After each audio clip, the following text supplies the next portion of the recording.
It's 1992. Inside of a famous comedy club, it is a war zone. A massive fight just kicked off, and the crowd is terrified. People are sprinting for the exits, desperately trying to escape a literal death trap. But not hip hop star Tupac Shakur. Instead, he's dead center, fighting off an overwhelming attack from a mob of men. He is quite literally fighting for his life. It seemed like wherever Tupac went, violence followed. Sometimes he caused it, but not this time. Tupac didn't come for a war. He came to have a good time. So how did a simple night out turn into a brutal ambush that almost cost him everything? To understand how this chaos exploded, we have to roll the clock back. Just minutes earlier, the vibe inside the club was lively. The dance floor was filled to the brim.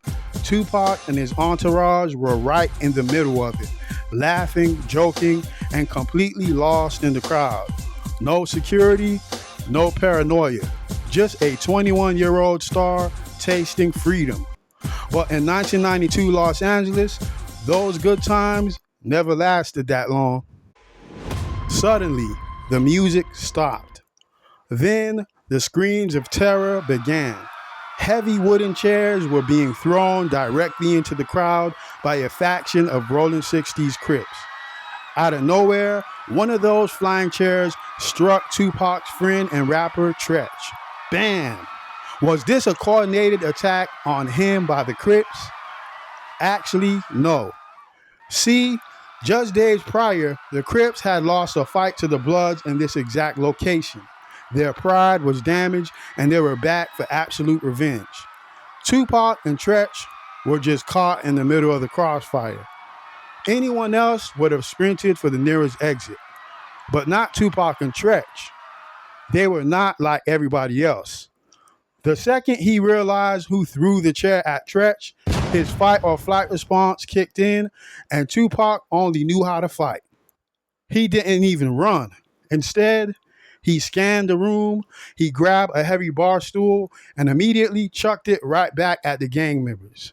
Hell broke loose in that place. It was an all-out melee. They faced at least 30 Rolling 60s Crips that night.